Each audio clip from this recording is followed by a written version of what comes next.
నమస్తే, welcome to V3 news. లక్ష్యం సమాజహితం. ప్రస్తుతం ఇప్పుడు రాష్ట్రంలో ఉన్న రాజకీయాల గురించి మనం చర్చిద్దాం. ప్రస్తుతం మనతో టీఆర్ఎస్ సీనియర్ నాయకులు బచ్చు శ్రీనివాస్ గారు ఉన్నారు.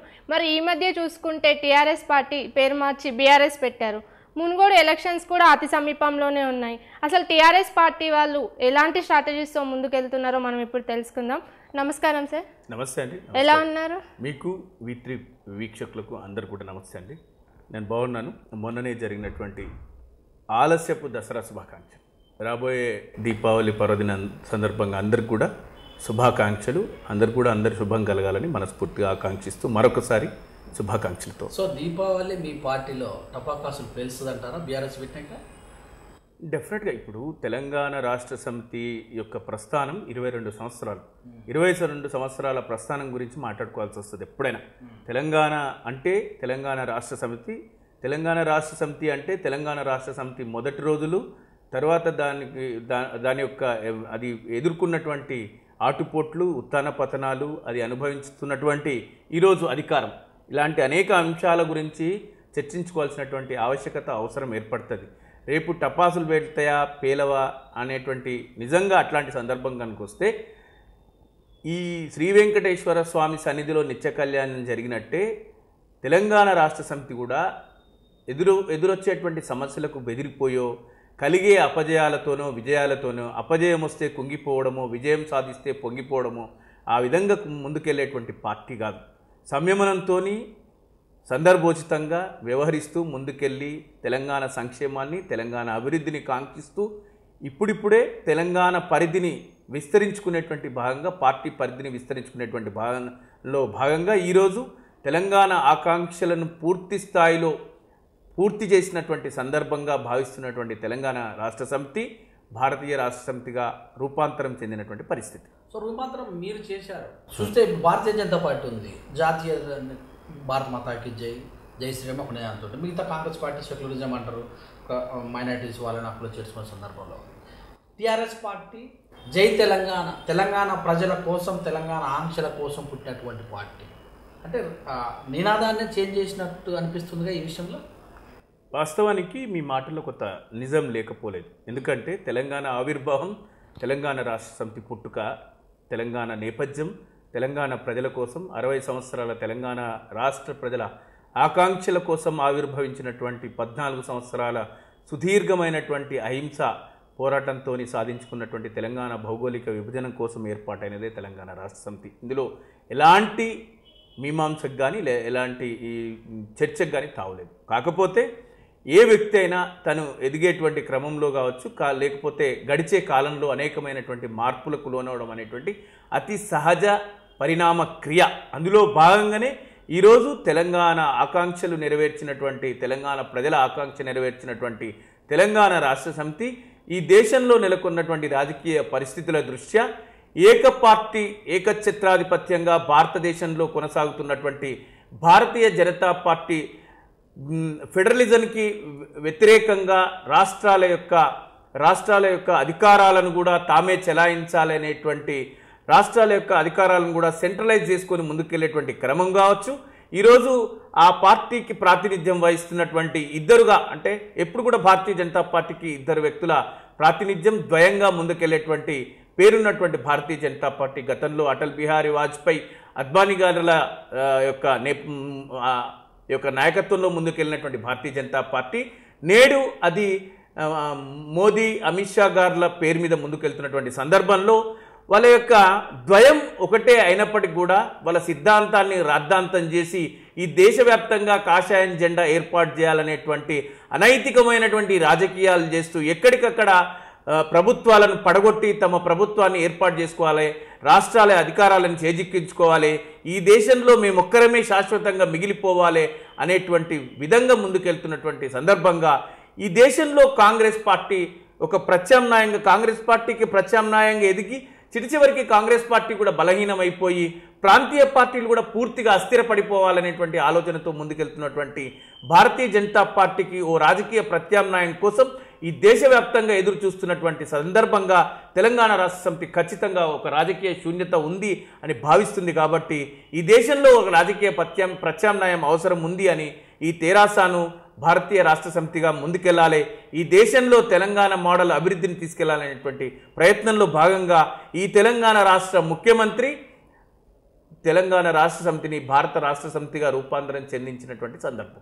సో మీరు అన్నట్టు చాలా తెలివిగా మాట్లాడారు. మిగతా ప్రాంతాలలో ఉన్నటువంటి ప్రభుత్వాన్ని కూల్చి అన్నారు. సో మీ ప్రభుత్వానికి వస్తే ఎమ్మెల్యేలను మీరు మార్చలేదా, సర్పంచులు మార్చలేదా, ఎంపీటీసీ సర్పంచులు కూడా ఒక ప్రభుత్వం లాంటి వాళ్ళు ఆ ప్రాంతానికి మీరు 8 ప్రభుత్వాలు తీసుకుంటారు, కానీ కొన్ని వందల మంది సర్పంచులు ఏకదాటిగా. అట్లాగే చూసినట్టు 2014లో జెడ్పీ చైర్పర్సన్ కూడా దొంగిలించుకున్న సందర్భాలు అంటే మీరు చేసింది ఒకటి, మిగతా వాళ్ళు చేసింది ఒకటి, ఎలా చూడాలి దీన్ని? డెఫినెట్గా నేను ఎప్పుడు కూడా కాదు లేదు జరిగిన విషయాన్ని అసంబద్ధంగా వ్యతిరేకించేటువంటి వ్యక్తిని కాదు. రాజకీయ పరిస్థితులకు అనుగుణంగా రాజకీయ పార్టీలు ఈరోజు కొన్ని జిల్లాలలో కొంతమంది అంటే అక్కడ ఇరు వర్గాలకు 2 రాజకీయ పార్టీలకు సమమైనటువంటి మెజారిటీ వచ్చినప్పుడు లేదా 8 స్థానాలు ఉంటే 4 వచ్చినటువంటి సందర్భాలలో ఎవరో ఒకరు ఎటో వైపు వస్తే తప్ప అధికారాన్ని చెలాయించలేదు, లేదా ఒక పార్టీ అధికారంలోకి రాలేని పరిస్థితి, చైర్మన్ కాలేని పరిస్థితి, ఎంపీపీ స్థాయిలో కావచ్చు, మండల పరిషత్ కానీ, జిల్లా పరిషత్ కానీ, లేకపోతే గ్రామ పంచాయతీ పరిధిలో కానీ, అట్లాంటి సందర్భాలలో అనివార్యమైనటువంటి పరిస్థితుల్లో తెరాస కూడా తన యొక్క రాజకీయ వ్యూహాన్ని ఉపయోగించి ఖచ్చితంగా తెరాస జెండా పాతింది.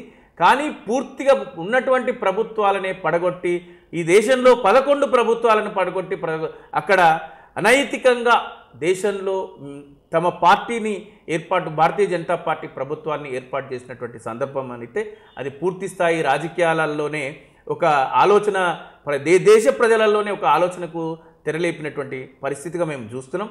అంతేకాకుండా భారతీయ జనతా పార్టీ ఈ దేశంలో 65 సంవత్సరాల స్వతంత్ర భారతంలో జరిగినటువంటి అభివృద్ధి కానీ, ద్రవ్యోల్బణం కానీ, దేశ తలసరి ఆదాయం కానీ పోల్చుకున్నప్పుడు, దేశంకున్నటువంటి అప్పులు కానీ పోల్చుకున్నప్పుడు ఈ 8.5 సంవత్సరాలలో 65 సంవత్సరాలలో కాంగ్రెస్ పార్టీ లాంటి కాంగ్రెసేతర పార్టీలు చేసినటువంటి అప్పులతో సమానాన్ని మించి చేసినటువంటి అప్పులు కానీ, దేశంలో ఉన్నటువంటి దేశపు ఆస్తులుగా భావించేటువంటి ఆస్తుల అమ్మకపు తీరు కానీ, వీటన్నింటినీ అంటే ఈరోజు మేము నిజంగా కూడా చెప్పాలంటే తెలంగాణ రాష్ట్ర సమితి కూడా గడిచినటువంటి 8.5 సంవత్సరాలలో ఒక 6.5 నుంచి 7 సంవత్సరాలకు పైబడిగా భారతీయ జనతా పార్టీ ప్రభుత్వం కేంద్రంలో తీసుకున్నటువంటి అనేక నిర్ణయాల పట్ల సమర్థించి ఈ దేశ గతి మారుతుంది, ఈ దేశ దిశ మారుతుంది, ఈ దేశ పురోభివృద్ధి వైపు ప్రయాణం చేస్తుంది అనేటువంటి ప్రబలమైనటువంటి విశ్వాసంతో మేము పూర్తి స్థాయిలో భారతీయ జనతా పార్టీకి మద్దతు ఇచ్చినటువంటి అనేక సందర్భాలు ఉన్నాయి.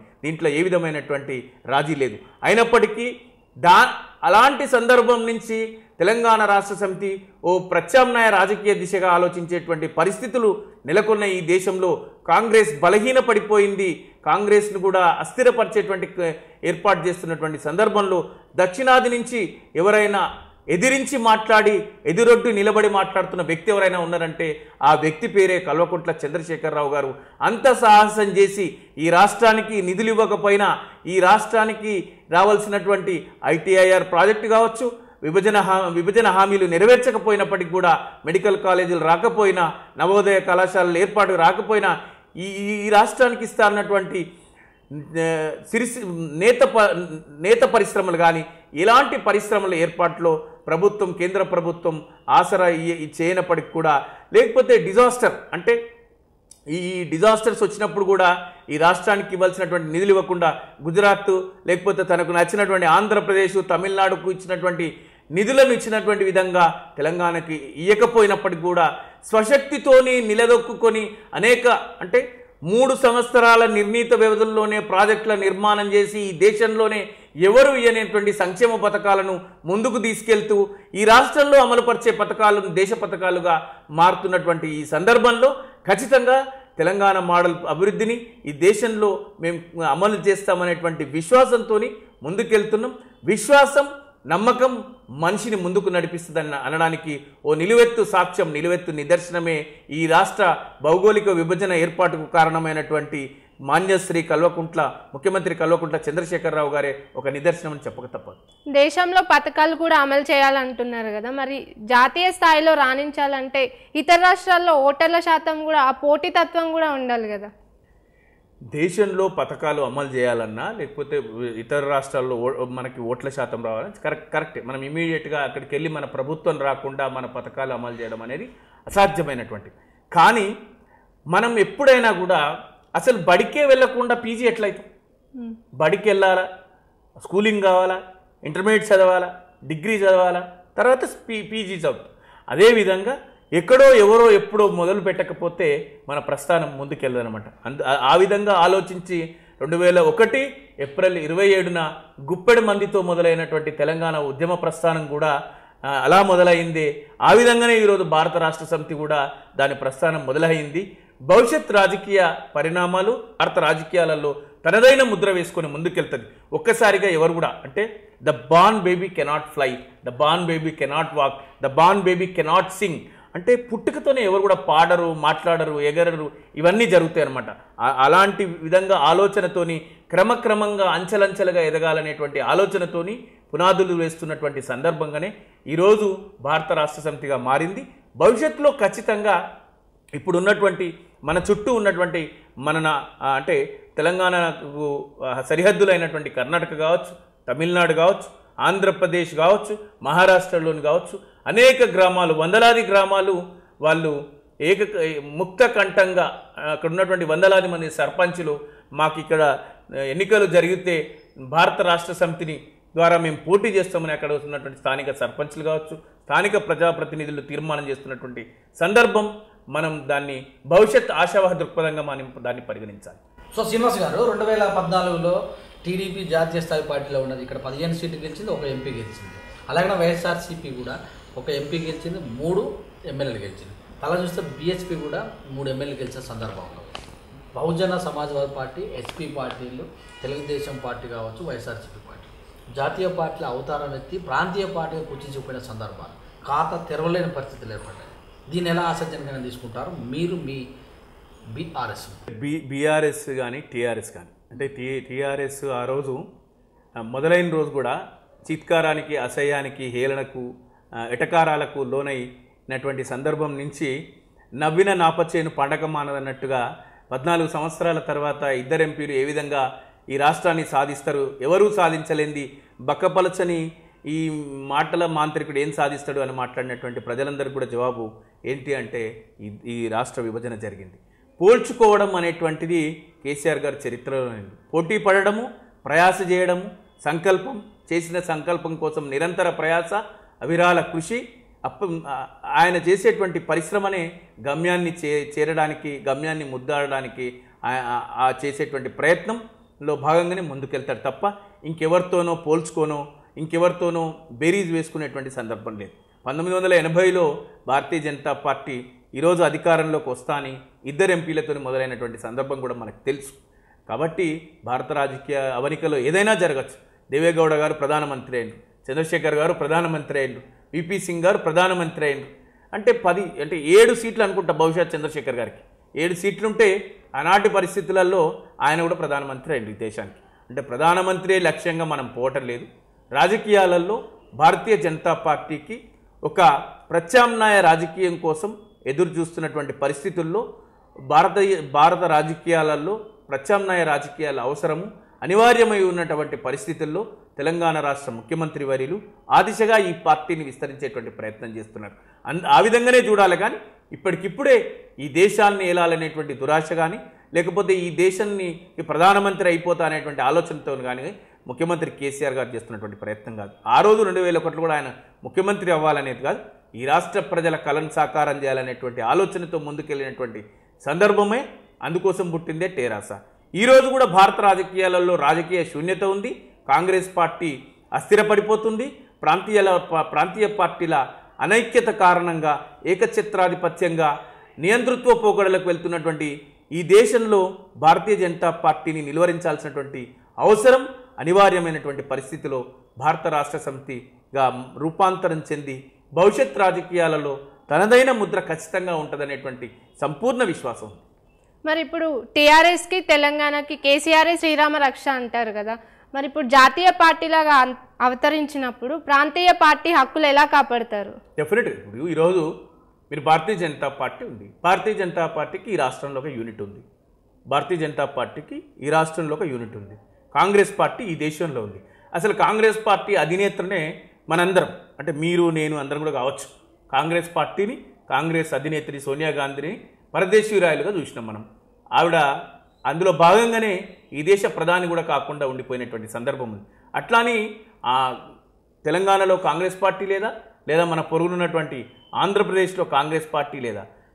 అయితే ఈరోజు మీరు గమనించాలి, భారతీయ జనతా పార్టీకి ఎవరైతే అధ్యక్షులుగా లేకపోతే అధికారంలో కొనసాగుతున్న వ్యక్తులు కొంత వాళ్ళ సొంత ప్రాంతానికి వాళ్ళు ఏ విధంగానైతే ఈరోజు నిధులు కావచ్చు ఏదైనా ఎక్కువిస్తున్నారు, అదేవిధంగా భవిష్యత్తులో కూడా మీరు చూస్తారు. అంటే ఇక్కడే పుట్టి ఇక్కడే ఉన్నటువంటి ఈ రాజకీయ పార్టీ ఖచ్చితంగా తెలంగాణ కోసమే పనిచేసినటువంటి తెలంగాణ రాష్ట్ర సమితి ఈ రోజైనా ఏ రోజైనా తెలంగాణకు శ్రీరామ రక్ష అంటే అది టీఆర్ఎస్ఏ.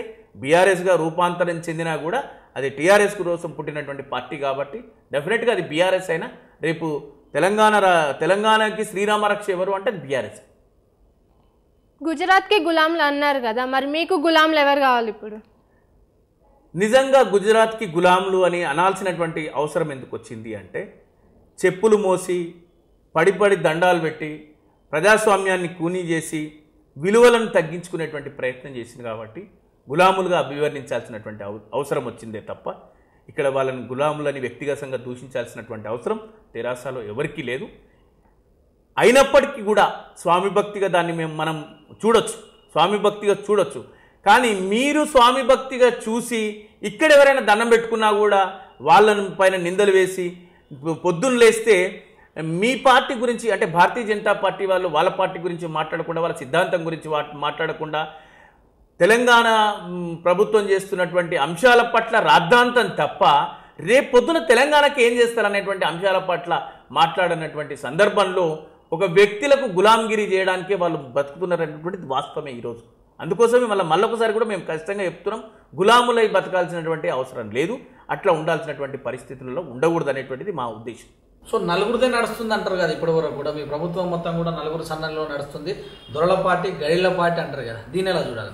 డెఫినెట్గా అపవాదు ఉంది. ఎందుకంటే కేసీఆర్ గారు సహజంగా అంటే వెలమల సామాజిక వర్గానికి చెందిన వ్యక్తి కాబట్టి వాళ్ళ తాతలు కానీ తండ్రులు కానీ వారి కేసీఆర్ గారి వరకు కూడా, అంటే కేసీఆర్ గారి ముందు తరం వరకు కూడా మనందరికీ తెలుసు తెలంగాణలో దేశ్ముఖ్లు ఉన్నారు, జాగీర్దారులు ఉన్నారు, జమీందారులు ఉన్నారు, రెడ్లను పటేళ్ళు అన్నాం, కర్ణాలను దొరలన్నాం, వెల్మలను కూడా దొరలన్నాం. మామూలుగానే వీళ్ళైతే బ్రాహ్మణులను పంతులను పిలుస్తాం మనం.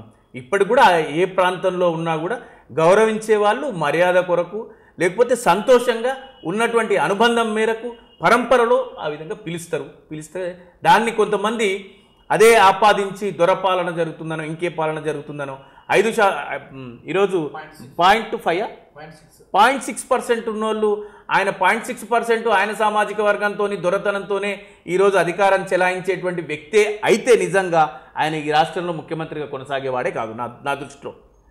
నిజంగా నేను దొరతనమే చేస్తా అంటే ఇక్కడ ఉన్నటువంటి 95% ప్రజలు 95.5% ప్రజలు ఆయనను ఒప్పుకునే వాళ్ళే కాదు. ఆయన దొర కాదు, ప్రజల మనిషి. నిజంగా దొరతనం ఆయనలో ఇంకా చూసేవాళ్ళు ఉంటే మనం ఏం చేయలేము వాళ్ళని. మీరు ఇంకో ప్రశ్న అన్నారు, ఈ రాష్ట్రంలో నలుగురి కనుసన్నల్లోనే పాలన సాగుతుంది. మరి నలుగురి కనుసన్నల్లో పాలన సాగితే అంతమంది మంత్రులు ఉన్నారు, జగదీశ్వర్ రెడ్డి గారు ఉన్నారు, సబితా ఇంద్రారెడ్డి గారు ఉన్నారు, లేకపోతే గంగుల కమలాకర్ గారు ఉన్నారు, లేకపోతే ఈ హైదరాబాద్లోనే తలసాని శ్రీనివాస్ యాదవ్ గారు ఉన్నారు. అట్లా ఏం లేదు. గిట్టని వాళ్ళు లేకపోతే అధికారానికి దూరమైనటువంటి వ్యక్తులు, అధికారం కోసం అరులు చేస్తున్న వ్యక్తులు, ఎప్పుడు వస్తుందో అధికారం అనేటువంటి వ్యక్తులు వాళ్ళు చేసేటువంటి ఈ యొక్క మాటలను కానీ మనం చూడాలి. మీరు ఈరోజు మాట్లాడుతున్నారు ఏమని నలుగురితోనే అని. నేను అంటున్న భారతీయ జనతా పార్టీలో 25 కుటుంబాలకు చెందినటువంటి 3 తరాల వ్యక్తులు ఉన్నారు. ఇది కావాలంటే పేర్లతో సహా 3 తరాలకు సంబంధించినటువంటి వ్యక్తులు ఎవరు అనేటువంటిది నేను మీకు అంటే రాసి లేకపోతే వాళ్ళ కుటుంబాలు పేర్లు ఆ 3 తరాలు ఎవరు అనేది కూడా నేను చెప్పగలుగుతాను. ఇంకొక విషయం మీరు గమనించాలి, ఈ యొక్క కాంగ్రెస్ పార్టీ అయితే నెహ్రూ గారి నుంచి ఆ పార్టీ 60 సంవత్సరాల నుంచి ఒకే కుటుంబం అజమాయిషీలో, మధ్యలో ఒకరిద్దరు సీతారాం కేసరి గారు లేకపోతే పివి నరసింహారావు గారు లాంటి వ్యక్తులు ఒకరిద్దరిని మినహాయిస్తే పూర్తి స్థాయిలో ఒకే కుటుంబం నుంచి కుటుంబ ఆ అజమాయిషీలోనే కొనసాగినటువంటి పరిస్థితి. ప్రాంతీయ పార్టీలు మీరు ఏ ప్రాంతీయ పార్టీని తీసుకున్నా ఎస్పీ, బీఎస్పీ, లేకపోతే ఈరోజు అఖిలేష్ యాదవ్ గారిది కావచ్చు, జనతాదళ్ యునైటెడ్ కావచ్చు, జనతాదళ్ కావచ్చు, లేకపోతే అక్కడ నిన్న మొన్నటి వరకు డిఎంకే కావచ్చు, అన్నా డిఎంకే కావచ్చు, డెఫినెట్గా ప్రాంతీయ పార్టీల కుటుంబ పాత్ర ఖచ్చితంగా ఉంటుంది.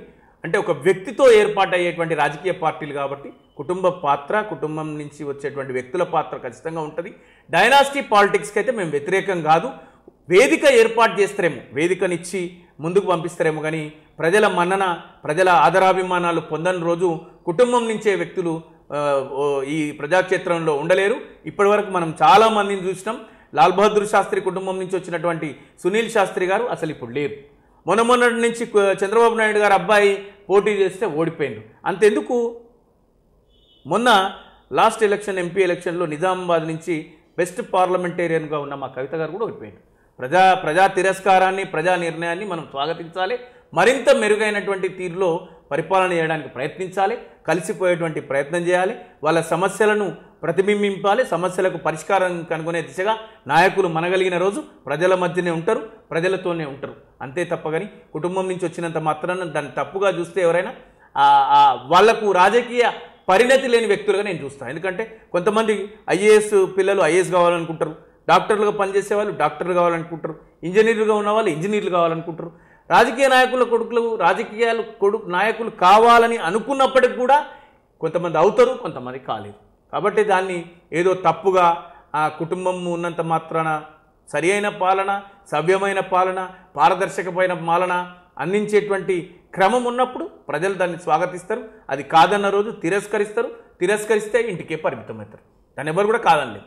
మరి గతంలో ఆంధ్రలో పెత్తనం ఏంది అని తెలంగాణ కోసం పోరాటం చేశారు. మరి ఇప్పుడు మీ పెత్తనం ఎవరిపైన చూపిస్తారు? డెఫినెట్గా దాన్ని కాదనలేదు. ఎందుకంటే నిజంగా తెలంగాణ ప్రాంతం గురించి మాట్లాడుకున్నప్పుడు సమైక్య రాష్ట్రంలో ఈ ప్రాంతం అభివృద్ధికి నోచుకోలేదు. ఈ ప్రాంతంలోని భాష, యాస, సంస్కృతి పైన ఆంక్షలు నిండు శాసనసభలో తెలంగాణ పదను ఉచ్చరిస్తేనే బహిష్కరించాలనేటువంటి అతి కఠినమైనటువంటి మాటలు వినాల్సినటువంటి సందర్భంగానే ఈ హైదరాబాదులో మేము ప్రత్యక్షంగా పొందిన అనుభవం, అంటే మేమే ప్రత్యక్ష సాక్షులం. వనస్థలీపురం, పిహెచ్ఎల్, అంటే ఆంధ్ర ప్రాంతం నుంచి వలస వచ్చినటువంటి కుటుంబాలు వాళ్ళు ఎక్కడైతే స్థిర నివాసం ఏర్పడినటువంటి ప్రాంతాలలో తెలంగాణ ప్రాంతంలోని ప్రజలు అసలు మన తెలివే కాదు అని వాళ్ళని అనుకరించినటువంటి సందర్భాలు కూడా ఉన్నాయి. మన సంస్కృతి, మన బోనాలన్నా, మన దసరా అన్నా ఈ వాళ్ళు నవ్వుతున్నటువంటి పరిస్థితులు ఉంటాయి. అయినా మనం దాన్ని ఒప్పుకోవాల్సినటువంటి పరిస్థితి ఎందుకుండే అంటే పాలకులు వాళ్ళు ఉండే, పాలితులు మనం ఉండే. అంటే ఆ విధమైనటువంటి నియంతృత్వ పోకడలకు వెళ్ళినప్పుడు ప్రజా తిరుగుబాట్లు జరుగుతాయి. అందులో భాగంగా జరిగిందే తెలంగాణ ప్రజా తిరుగుబాటు. తెలంగాణ నుంచి వచ్చినటువంటి వ్యతిరేకమైనటువంటి ఉద్యమం, దానికి నాయకత్వం వహించిందే తెలంగాణ రాష్ట్ర సమితి. నిజంగా రేపు పొద్దున మనం కూడా అట్లాంటి పెత్తనమి ఇంకెవరిపైన చేస్తే భారత రాష్ట్ర సమితిగా మారి దేశ ప్రజల మీద మన నియంతృత్వ పోకడలు, నియంతృత్వ పద్ధతుల ద్వారా వెళ్తే ప్రజలు మనం తిరస్కరిస్తారు. ఈరోజు భారతీయ జనతా పార్టీ చేస్తున్నటువంటి నియంతృత్వ పోకడలకు వ్యతిరేకంగానే దేశంలో ఉన్నటువంటి రాజకీయ శూన్యతకు ప్రతిపక్షం లేదు అని మాట్లాడుకుంటున్న సందర్భంలో భారత రాష్ట్ర సమితిగా రూపాంతరం చెంది దీన్ని వివిధ రాష్ట్రాల్లో విస్తరింపజేయాలనేటువంటి అక్కడి ప్రజల ఆకాంక్షల మేరకు వెళ్తున్నటువంటి సందర్భంగా మనం చూడాలి. కానీ మీరన్నట్టు మనము ఏ విధంగా తిరుగుబాటు చేసినామో మనం కూడా అలాంటి నియంతృత్వ పోకడలకు వెళ్ళినప్పుడు మనపైన కూడా తిరుగుబాటు జరుగుతుంది. అసలు మీ టార్గెట్ ఏంటి? మోడీనా లేకపోతే కాంగ్రెస్ ఓట్లు చీల్చాలనుకుంటున్నారు? కాంగ్రెస్తో మనకు సంబంధమే లేదు. ఈ దేశంలో కాంగ్రెసే కనుగమరుగైపోతున్న పరిస్థితి కదా, మనకు అరుగైపోతుంది. 75 ఏళ్ళు రాష్ట్రపతి ఎలక్షన్ లో మరి వాళ్ళతోటి ముందుకెళ్ళారు. మరి అంటే అంతిమంగా శత్రువుకు మిత్రుడు అనమాట. ఇప్పుడు మన అల్టిమేట్ గోల్ ఎవరు? భారతీయ జనతా పార్టీ చేస్తున్నటువంటి నియంతృత్వ పోకడలను ఎదుర్కోవాలి.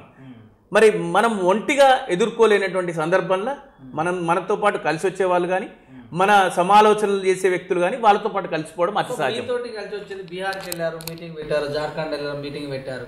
ఇప్పటికిప్పుడు మీరు కర్ణాటక పోతే ఇక్కడ దేవేగౌడ కొడుకు ఒకడు వచ్చి మీకు మద్దతు తెలుపుతాము అని అన్నట్టుగా చెప్తున్న సందర్భాలు. సో మీరు మీకు కలిసి వచ్చే వాళ్ళు ఎవరు ఉంటారు? ఇంకా మాతో ఎవరు కలిసి వస్తారు, ఎవరు కలిసి రారు అనేటువంటిది కాలం నిర్ణయిస్తుంది. వేచి చూద్దాం.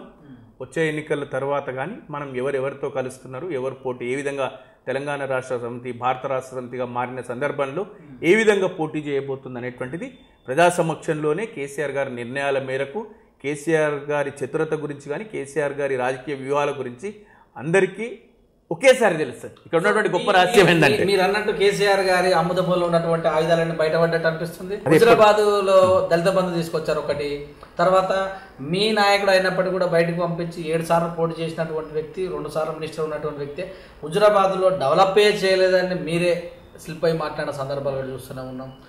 ఎల్బీ నగర్లో అదే హైదరాబాద్లో జరిగినటువంటి జిహెచ్ఎంసీ ఎలక్షన్లో 10,000 మిమ్మల్ని పాత్ర పెట్టినట్టు కూడా చూస్తూనే ఉన్నాం. సో ఇప్పటికిప్పుడు ఎస్టీ 10% రిజర్వేషన్ కావచ్చు, ఎస్టీ బంద్ కూడా తెస్తామని మరి ఇక్కడ జరుగుతున్నటువంటి ఏదైతే మునుగోడు ఎలక్షన్లో కూడా ఇలాంటివన్నీ తీసుకొని వచ్చి ప్రజల మధ్యలో చిచ్చు లేపుతున్నట్ట, లేకపోతే ప్రజలకు నిజంగానే న్యాయం చేస్తున్నట్ట? మునుగోడు ఎన్నిక గురించి మనం ప్రత్యేకించి మాట్లాడుకుంటే ఎన్నికలు అభివృద్ధి 2 భిన్న అంశాలు. తెలంగాణ రాష్ట్ర సమితి ప్రభుత్వం ఎప్పుడు కూడా ఎన్నికల ప్రాతిపదికన మేము తీసుకొచ్చినటువంటి 100-150 పథకాలు ఎన్నికలు వస్తేనే తేలే. ఎన్నికల కోసమే అభివృద్ధి కాదు, అభివృద్ధి ఎన్నికల కోసం కాదు. ప్రజలు ఇచ్చినటువంటి అవకాశం, ప్రజలు మనకి ఏదైతే పాలించమని ఒక అవకాశం ఇచ్చి ఒక బాధ్యతను అప్పజెప్పినరో ఆ బాధ్యతలో భాగంగా ఒక నిరంతరం తెలంగాణ కోసం పాటుపడేటువంటి, తెలంగాణ అభివృద్ధి కోసం, తెలంగాణ ప్రజల కోసం, తెలంగాణ కోసం పాటుపడేటువంటి పార్టీగా నిరంతరం కొత్తదనంతో తెలంగాణ ప్రజల ఆకాంక్షలను ప్రతిబింబించే విధంగా, తెలంగాణ ప్రజలను సంతృప్తిపరిచే విధంగా నిరంతరం పనిచేసేటువంటి క్రమంలో భాగంగా చేసేటువంటి కార్యక్రమాలే తెలంగాణ అభివృద్ధి, తెలంగాణ సంక్షేమం, తెలంగాణ సంస్కరణలు, తెలంగాణలో సుస్థిరత. అంతే తప్పగాని మునుగోడు ఎన్నికలు వచ్చినాయి, లేకపోతే హుజూరాబాద్ ఎన్నికలు వచ్చినాయి, లేకపోతే నాగార్జున సాగర్ ఎన్నికలు వచ్చినాయి, ఎన్నికలతో మాకు సంబంధం లేదు. ఎన్నికలు అనేటువంటిది, ఈ మునుగోడు ఎన్నిక అనేటువంటిది ఒక వ్యక్తి తనకు తానుగా తీసుకొచ్చుకున్నటువంటి ఉప ఎన్నిక, తన యొక్క రాజకీయ భవిష్యత్తు తానే నిర్ధారించుకుంటున్నటువంటి సందర్భం. మునిగిపోయే పడవలో ఉండకూడదని నిర్ణయించుకొని కేంద్రంలో ఉన్నటువంటి ప్రభుత్వంలో నేను పనిచేయాలనేటువంటి ముందస్తుగా నిర్ణయించుకొని దానికి తెలంగాణ రాష్ట్ర సమితిని కూడా బాధ్యతను చేసేటువంటి ప్రయత్నంలో భాగంగా చేస్తున్నటువంటి రాజగోపాల్ రెడ్డి గారు స్వయం ప్రకటిత ఆయనే చెప్తున్నారు, 18,000 కోట్ల రూపాయల కాంట్రాక్టులు వచ్చినాయి నాకు కేంద్ర ప్రభుత్వం పక్షాన, కేంద్ర ప్రభుత్వం నాకు ఇచ్చిందని. ఈరోజు ఏదో అభివృద్ధి జరగలేదని మాట్లాడుతుంది. నిజంగా మీరు అభివృద్ధి జరగకపోతే, మునుగోడులో అభివృద్ధి జరగకపోతే 2 ఎత్తిపోతగల పథకాలు వచ్చినాయి, అక్కడ 2 ఏరియా హాస్పిటళ్ళు వచ్చినాయి, ఫ్లోరోసిస్ మునుగోడు నియోజకవర్గం పూర్తి స్థాయిలో ఏదైనా నల్గొండ జిల్లాలో మొట్టమొదట ఏ నియోజకవర్గం పూర్తి అయింది ఫ్లోరోసిస్ అంటే అక్కడ ఉన్నటువంటి ప్రజలు చెప్తారు, నల్గొండ జిల్లా ప్రజలు చెప్తారు, సాంకేతిక అంకెలు చెప్తే మనకు మునుగోడు అని. ఆ విధంగా ముందుకెళ్ళినటువంటి మునుగోడులో అభివృద్ధి జరగలేదు. మునుగోడులో పెన్షన్లు రాలేదా, మునుగోడులో రైతు బంధు రాలేదా, మునుగోడులో రైతు బీమా రాలేదా, మునుగోడులో మౌలిక వసతుల కల్పన జరగలేదా, మునుగోడులో మిషన్ భగీరథ జరగలేదా? ఏం జరగలేదు మునుగోడులో. మీరు మునుగోడు ప్రజల ఆకాంక్షల కోసం ఉండకుండా మీరు కాంగ్రెస్లో పొదగలేక, రేవంత్ రెడ్డి గారి అధ్యక్షతన పనిచేయలేక మీరు బయటకు వెళ్ళాలనేటువంటి నెపంతోని కేంద్ర ప్రభుత్వంతో జరిపిన మంతనాలు, కేంద్ర ప్రభుత్వం పొందినటువంటి లబ్ధితోని మీరు తెచ్చుకున్నటువంటి ఉప ఎన్నిక, అక్కడ కాంగ్రెస్ పార్టీకి ఒక విషమ పరీక్ష, ఆయన రాజగోపాల్ రెడ్డి గారికి ఇంకా పరీక్ష, కత్తి మీద సాము లాంటిది.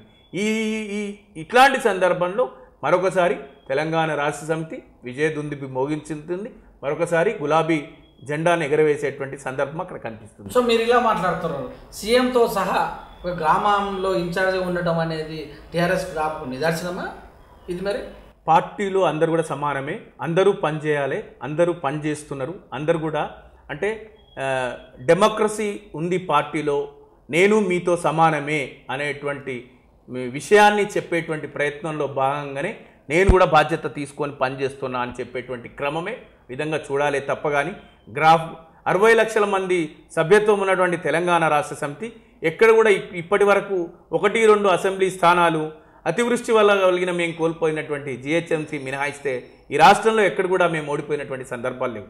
అట్లాంటి తెలంగాణ రాష్ట్ర సమితిని గ్రాఫ్ పడిపోయింది, గ్రాఫ్ పెరిగిపోయింది, ఇవన్నీ కూడా ప్రతిపక్షాలు వాళ్ళ ఉనికిని చాటుకునేటువంటి ప్రయత్నంలో భాగంగా చూస్తాను నేనైతే. సో ప్రతిపక్షాల ఉనికి అంటే గెలిచిన వాళ్ళందరూ మీరే ఉనికి లేకుండా చేశారు కదా, 14 మందిని 2014లో కొంతమందిని, 2018లో కొంతమందిని. వాళ్ళు తెలంగాణ రాష్ట్ర సమితి అభివృద్ధి, తెలంగాణ రాష్ట్ర సమితి ప్రభుత్వంలో ఉంటే మరింత మెరుగైనటువంటి అభివృద్ధి జరుగుతుంది. వాళ్ళతో కలిసి ప్రయాణం చేస్తే ఇంకొంత ఎక్కువ నిధులు తీసుకొని ప్రభుత్వంలో భాగస్వామ్యం అయితే అని విశ్వసించి తెలంగాణ రాష్ట్ర సమితి పార్టీలో చేరినటువంటి సందర్భంగానే చూడాలి తప్ప దాంట్లో మేము వాళ్ళని తీసుకొని మాకేం సంఖ్యాబలం లేక కాదు, వాళ్ళు ఉంటేనే మేము ప్రభుత్వాన్ని కొనసాగిస్తున్నాం అనేటువంటి పరిస్థితి తెలంగాణ రాష్ట్ర సమితికి లేదు. సో 88 మంది ఎమ్మెల్యేలు ఒకే ప్రాంతంలో నెల రోజులు ఉంటే మరి వాళ్ళ పాలన, వాళ్ళ నియోజకవర్గము ఈ వర్షాలు పడుతున్న పరిస్థితుల్లో మరి గాడిలో పడ్డట్టేనా? 20 రోజులు ఖచ్చితంగా ఒకే 88 మంది ఒకే చోట అట్లా కంటిన్యూస్గా ఏమీ ఉండరు. ఒక ప్రాంతంలో 1200 మందిని ఒక్క ఎమ్మెల్యే తన పరివారంతో మొత్తం 20 రోజులు 30 రోజులు అక్కడే ఉన్నటువంటి పరిస్థితులే ఉండవు. వాళ్ళ బాధ్యత, వాళ్ళ యొక్క అనుచరులు ఉంటారు, వాళ్ళ సహచరులు ఉంటారు, మిత్రులు ఉంటారు, బంధువులు ఉంటారు. ఒకసారి కలిసి చెప్పేటువంటి ప్రయత్నంలో భాగంగానే అక్కడ ఉన్నటువంటి ఎమ్మెల్యేలు కానీ స్థానిక శాసనసభ ఎమ్మెల్యేలు, ఎమ్మెల్సీలు, చైర్మన్లు ఇంతమంది వాళ్ళ పరివారం అందరూ పనిచేస్తారు. ఖచ్చితంగా ఎలక్షన్ వచ్చినప్పుడు పనిచేయాల్సినటువంటి పరిస్థితి వస్తుంది. సో జిహెచ్ఎంసీ ఎలక్షన్లో కేంద్ర మినిస్టర్స్ హైదరాబాద్ వస్తే మిడతల దండు లాగా వస్తారు అన్నారు కదా. సో మరి మీరు అదే మిడతల దండు లాగా మరి మునుగోడుకి వెళ్ళడం, దీన్ని ఎలా చూడాలి? మీ దగ్గరికి వస్తే అది, ఇంకోటి దగ్గరికి పోతే ఇదా? కాదు. ఎందుకు అంటే ఇప్పుడు జిహెచ్ఎంసీ అనేటువంటివి స్థానికంగా జరుగుతున్నటువంటి ఒక తెలంగాణ రాష్ట్రంలో జరుగుతున్నటువంటి మున్సిపాలిటీలో జరుగుతున్నటువంటి ఎన్నికలు. దానికి వివిధ రాష్ట్రాల ముఖ్యమంత్రులు, మంత్రులు, ఎమ్మెల్యేలు, ఎమ్మెల్సీలు, లేకపోతే పార్టీ కార్యకర్తలు చాలామంది వచ్చింది కదా. డెఫినెట్గా దానికి దీనికి చాలా తేడా ఉంది కదా. మంత్రులు, ముఖ్యమంత్రులు, ఒక రాష్ట్ర స్థాయి ముఖ్యమంత్రి వస్తే కాదంటే కదా. మేము ఈరోజు కూడా నేను చెప్తా, ఇప్పుడు భారతీయ జనతా పార్టీ అనేది జాతీయ స్థాయిలో విస్తరించి ఉంది. ఖచ్చితంగా వాళ్ళ రాజకీయ వ్యూహంలో వస్తారు. వచ్చి దాన్ని రావడాన్ని మనం వద్దంటే వాళ్ళు ఆగేది కాదు. వచ్చినంత మాత్రాన మనకు ఒరిగేది ఏం లేదు. ఎవరు గెలవాలి, ఎవరు నిలవాలి, ఎవరు మనవాళ్ళు, ఎవరు పరాయి వాళ్ళు అనేటువంటిది ప్రజలు నిర్ణయిస్తారు. ప్రజాక్షేత్రంలో పోరాటం చేయాలి. నేను ఇప్పుడే చెప్పిన టీఆర్ఎస్ పార్టీ రిఫరెండం ఎట్లయితుంది, దానికి టీఆర్ఎస్ పార్టీ గెలుపు ఖాయం. కాకపోతే అది సిట్టింగ్ కాంగ్రెస్ పార్టీ సిట్టింగ్ స్థానం. అక్కడ 6 దఫాలుగా కాంగ్రెస్ పార్టీ గెలిచింది, 5 దఫాలుగా సిపిఎం గెలిచింది, ఒక్కసారి కాంగ్రెస్ పార్టీ గెలిచింది, ఒకసారి టీఆర్ఎస్ పార్టీ గెలిచింది, రెండోసారి గెలవబోతుంది. మరి మా పాలనకు రెఫరెండం ఎందుకు అవుతుంది? అది 100% రెండోసారి కంపల్సరీ గెలుస్తారు ఖచ్చితంగా. అంత సమీకరణాలలో ఇప్పుడు ప్రతి సందర్భంలో ప్రతిసారి మనమే గెలవాలని రూల్ ఎక్కడ లేదు. ప్రజా తీర్పును మనం ఒప్పుకోవాలి. అక్కడ ఒక 20,000 ఓట్లతో మనం ఓడిపోయినామంటే స్థానిక సమస్యలు కావచ్చు, లేకపోతే అక్కడ ఉన్నటువంటి స్థానిక అవసరాలు, లేకపోతే ఆ కొత్తగా వచ్చి నిలబడ్డటువంటి రాజగోపాల్ రెడ్డి గారి మీద ప్రేమ కావచ్చు, ఏదైనా ఉండొచ్చు.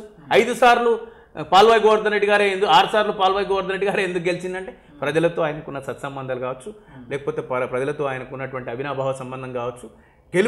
గెలిచినంత మాత్రాన ఆ ప్రాంతమే ప్రామాణికంగా తీసుకొని నిర్ణయించేటువంటి పరిస్థితులు ఉండవు. కొంత వ్యక్తిగతంగా కొన్ని చోట్ల ఉంటుంది, కొన్ని చోట్ల పార్టీ ప్రభావం ఉంటుంది, కొన్ని చోట్ల ఇంకొక వ్యక్తి నచ్చకపోతే ఈ వ్యక్తికి ఇస్తారు. అంతే తప్ప కానీ అక్కడ ఓడిపోయినంత మాత్రాన పార్టీ లేదను, అక్కడ గెలిస్తేనే పూర్తి స్థాయిలో పార్టీ ఉందనేటువంటి భ్రమలో ఎవరైనా ఉంటే తప్పు అనేటువంటిది నా వ్యక్తిగత అభిప్రాయం. సో మొత్తం మీద చూస్తే మరి రెఫరెండము అని అనలేకపోతే డెఫినెట్గా రెఫరెండం ఎట్లయితుందండి? ఇంపాసిబుల్. అది ఇప్పుడు రెఫరెండం ఎవరికి రెఫరెండం మీరు చెప్పండి. సిట్టింగ్ కాంగ్రెస్ స్థానం, కాంగ్రెస్ నుంచి నిజంగా నియోజకవర్గంలో అభివృద్ధి జరగట్లేదు అంటే ఆయన కాంగ్రెస్ నుంచి మళ్ళీ కాంగ్రెస్ నుంచి పోటీ చేయాలి. కాంగ్రెస్ నుంచి పోటీ చేయటంలే, ఇండిపెండెంట్గానే పోటీ చేయాలి. ఇండిపెండెంట్గా పోటీ చేయట్లే, పోనీ ఇండిపెండెంట్గా పోటీ చేయటంలే, కాంగ్రెస్ పార్టీ నుంచి పోటీ చేయటంలే, బీజేపీ నుంచి పోటీ చేస్తున్నాం. బీజేపీ నుంచి ఎందుకు పోటీ చేస్తున్నారా అంటే ప్రశ్నకు సమాధానం లేదు. ఎందుకు పోటీ చేస్తున్నట్టే ఆయన ప్రత్యక్షంగా అన్ని మాధ్యమాలలో మాట్లాడుతున్నటువంటి సందర్భం మనకు తెలుసు. ఆయన 18,000 22,000 కోట్ల రూపాయల కాంట్రాక్ట్లు వచ్చినాయి, వాళ్ళ మధ్యలో ఒప్పందం ఉంది అని ఆయన ఒప్పుకున్నారు. ఇది నేను మీరు అంటున్నది కాదు, ఆయన పాత మాతృ సంస్థలోని వ్యక్తులు కొనియాడుతున్న తీరు. టీఆర్ఎస్ పార్టీ కంటే ఎక్కువ కాంగ్రెస్ పార్టీలో ఉన్నటువంటి వ్యక్తులు కొనియాడుతున్నటువంటి పరిస్థితి. రాజగోపాల్ రెడ్డి గారిని కాంగ్రెస్ ఓట్లే టీఆర్ఎస్ గెలుపు అంటారు. టీఆర్ఎస్కి అక్కడ ఓటు బేస్ ఉంది, కాంగ్రెస్ ఓట్లు కాదు. కాంగ్రెస్ ఓట్లు బీజేపీ ఓట్లు అయితే ఇప్పుడు వాళ్ళు కాంగ్రెస్ ఓట్లను ఇద్దరు పంచుకుంటుండ్రు. అందులో పాల్వాయి శ్రవంతి గారు, రాజగోపాల్ రెడ్డి గారు. మాకు నిక్కరంగా ఉన్నటువంటి మా ఓట్లు మాకున్నాయి. ఇంకొకటి ఈరోజు అక్కడ మీరు చూడండి 13 TMC లిఫ్ట్ ఇరిగేషన్ శివనగూడ కానీ, నాంపల్లి రిజర్వాయర్ కానీ 80% పూర్తి అయినటువంటి సందర్భం ఉంది. అవి పూర్తి అయితే ఈస్ట్ పార్ట్ ఆఫ్ ది సిటీకి కూడా మంచినీరు అందుతుంది. ఆ పరిసర ప్రాంతాల్లో ఉన్నటువంటి వాళ్ళందరికీ కూడా మంచినీళ్ళు వస్తాయి, సాగునీరు వస్తుంది. ఇట్లాంటి ప్రాజెక్టుల నిర్మాణం చెప్తూ దిండి ఎత్తిపోతల పథకాలు తీసుకొస్తున్నటువంటి ఈ రాష్ట్ర ప్రభుత్వం చేపట్టినటువంటి అక్కడ తీసుకొచ్చినటువంటి ఏరియా హాస్పిటల్ కావచ్చు, రాష్ట్ర వ్యాప్తంగా అమలు చేస్తున్నటువంటి సంక్షేమ పథకాలు కావచ్చు, ఖచ్చితంగా మన తెలంగాణ రెండో దఫా ఎన్నికైన తర్వాత వచ్చిన భూములకు వచ్చిన విలువలు ఈరోజు మరిగూడలో తీసుకుంటే 1 కోటి రూపాయలు, 50 లక్షల నుంచి 1 కోటి రూపాయలు, నాంపల్లిలో కూడా 50 లక్షల రూపాయలు. అంటే తమ ఆస్తుల విలువలు పెరిగే విధంగా జరిగినటువంటి మౌలిక వసతుల కల్పన, అభివృద్ధి జరిగిందనేటువంటి పూర్తి విశ్వాసం మాకుంది. మేము చేసినటువంటి అభివృద్ధి, మేము ఇస్తున్నటువంటి సంక్షేమం, మేము తీసుకొచ్చిన సంస్కరణలు, ఒక సుస్థిర ప్రభుత్వాన్ని అందిస్తున్నటువంటి తెలంగాణ రాష్ట్ర సమితి ప్రభుత్వాన్ని ఈ పక్క రాష్ట్రాలు కొనియాడుతున్నటువంటి సందర్భంలో ఖచ్చితంగా అక్కడి ప్రజలు విశ్వసించిండ్రు. మరొకసారి కూసుకుంట్ల ప్రభాకర్ రెడ్డి గారిని అత్యధిక మెజారిటీతోని కారు గుర్తుపై ఓటు వేసి గెలిపిస్తాం.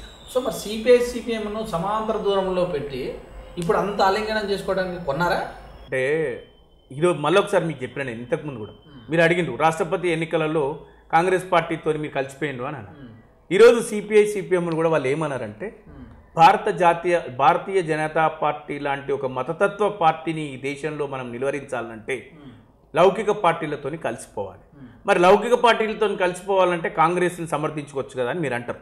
కాంగ్రెస్ని సమర్థించడానికి కాంగ్రెస్ పార్టీ అధికారంలోకి లేదు, కాంగ్రెస్ పార్టీ అధికారంలోకి వస్తున్నటువంటి కూడా పరిస్థితులు లేవు. కాంగ్రెస్ పార్టీ బలహీనమవుతున్నటువంటి పరిస్థితులలో ఇంకా ఎవరున్నారు ఈ రాష్ట్రంలో అధికారంలో ఉండి మరింత బలంగా ముందుకెళ్తుంది ఒక బలమైన నాయకుని నేతృత్వంలో ఎవరు అంటే అది కల్వకుంట్ల చంద్రశేఖరరావు గారని విశ్వసించి అక్కడ ఉన్నటువంటి మునుగోడు నియోజకవర్గంలో మాతో కలిసి పనిచేస్తున్నారు సిపిఎం నాయకులు. ఆ విధంగా మీరు చూడాలి. అంటే నిదానం ఏం లేదంటారా సిపిఎంకు? కేవలం మోడీని దించాలి, అదొక విధానమే కదా, అంతే కదా. ఇక్కడ మీతోటి తమిళనాడులో ఇంకోటితోటి, కర్ణాటకలో ఇంకోటితోటి, పశ్చిమ బెంగాల్లో ఇంకోటితోటి, ఇంకొక రాష్ట్రంలో ఇంకోటితోటి, అంటే ఈ విధానాన్ని ఏమనుకోవాలి? అంటే కమ్యూనిస్టులు ప్రాంతాలకు అనుగుణంగా వాళ్ళు 2 అంశాలుగా మనం తీసుకోవచ్చు. అంటే వాళ్ళ ఈ విషయంలో వాళ్ళనే అడిగితే బాగుంటుంది. కానీ నేను అనుకోవడం ఏంటంటే అక్కడ ఉన్నటువంటి రాజకీయ పరిస్థితులకు అనుగుణంగా లౌకికవాదాన్ని కొనసాగించాలి, భారతీయ జనతా పార్టీ లాంటి మతతత్వ పార్టీలను ప్రభుత్వం నుంచి దించివేయాలనేటువంటి ఆలోచన దృక్పథంతో ముందుకెళ్తుంటారు. సో వాళ్ళ దృక్పథం కానీ మీ మినిస్టర్ లాంటి వాళ్ళే ప్రజలకు మందు విందు ఇస్తున్న సందర్భాలు వైరల్ అవుతున్నాయి కదా, అదేనా మీ నిదానం? మరి ఎవరో ఆకతాయిలు ఇంట్లో కూర్చొని దావా చేసుకునేటువంటి అంశాన్ని కూడా ఫోటో తీసి వైరల్ చేస్తే దాన్ని విందు మందు పొందు సెక్యూరిటీ ఎవరు గుర్తు తెలియని వ్యక్తులను పంపిస్తారంటారా? ఇప్పుడు ఆయన ఏమనుకుంటే అందరు నా మనుషులే అనుకోండి. సెక్యూరిటీ వాళ్ళు అయినా ఎవరైనా తెలంగాణ రాష్ట్రంతో ఉండేటోళ్ళు అందరూ అంతే. ఈ తెలంగాణ సమాజం అంతా మా కుటుంబం అనుకుని భావిస్తారు. మల్రెడ్డి గారు ఇంకా బోలమంచి ఆయన అందరు నా మనుషులే, ఏముందిలే ఏమవుతుంది అనుకోండు. కానీ ఎవరో ఒకటి ఫోటో తీసి పెట్టిండు, అది వైరల్ అయి కూర్చుంది అంతే తప్ప. కానీ దాంట్లో ఇంకా అది మందు విందు అంటే ఆడ 100 మంది ఉండాలి, 1000 మంది ఉండాలి. అక్కడ మనం అందరం చూసినాం, 4-5 ఉన్నారు. ఆయన చెప్పిండ్రు మా కుటుంబ సభ్యులు బంధువులు ఉన్నారు, ఇంటికి వస్తే మన తెలంగాణ సంస్కృతి వచ్చిన మనిషికి మర్యాద చేయడంలో బాగా జరిగింది అంతే చెప్పగాని దాన్ని మందు విందులని అన్నట్టుగా చూస్తే అది కరెక్ట్ కాదనేది మన అభిప్రాయం. గతంలో తమిళనాడు తీసుకుంటే జయలలిత ఎక్కడ ఎంపీ సీట్లు బీజేపీకి వేస్తారేమో అని, మోడీ కావాలా లేకపోతే ఈ లేడీ కావాలా అని విజయం సాధించింది. ఆ తర్వాత పశ్చిమ బెంగాల్ మమత కూడా నేనే పీఎం అన్నది, కానీ చివరికి తన స్వస్థలంలో కూడా ఓడిపోవాల్సిన పరిస్థితి ఏర్పడింది. అసలు దీన్ని ఎలా చూడాలంటారు? ఇప్పుడు మన లక్ష్యం ప్రధానమంత్రి కావడం కాదు, ప్రధానమంత్రి పీఠం కోసమే పనిచేసేటువంటి రాజకీయాలు ముఖ్యమంత్రి గారు చేయటం లేదు. ఆయన 2 సార్లు ముఖ్యమంత్రి చేసిండ్రు, తెలంగాణను సాధించిండ్రు. ఇది ఒక పెద్ద చరిత్ర, ఎవరు అవునన్నా కాదన్నా ఈ దేశంలో. ఆయన మీద ఇప్పటికే 100లాది పుస్తకాలు వచ్చినాయి. ఆయన జీవితానికి చాలు నన్ను అడిగితే. అంటే నేను వ్యక్తిగతంగా ఒక అడుగు ముందుకేసి మాట్లాడుతున్నా. కానీ కారణజన్ములు ఇంకా చావ ఉన్నవాళ్ళు దేశం కోసం లేకపోతే రాష్ట్రం కోసం సమాజం కోసం తాపత్రయపడే వ్యక్తులు ఖచ్చితంగా ఏదో చేయాలనేటువంటి వాళ్ళ తపన డెఫినెట్గా వాళ్ళని ముందుకు కొనసాగింపజేస్తుంది.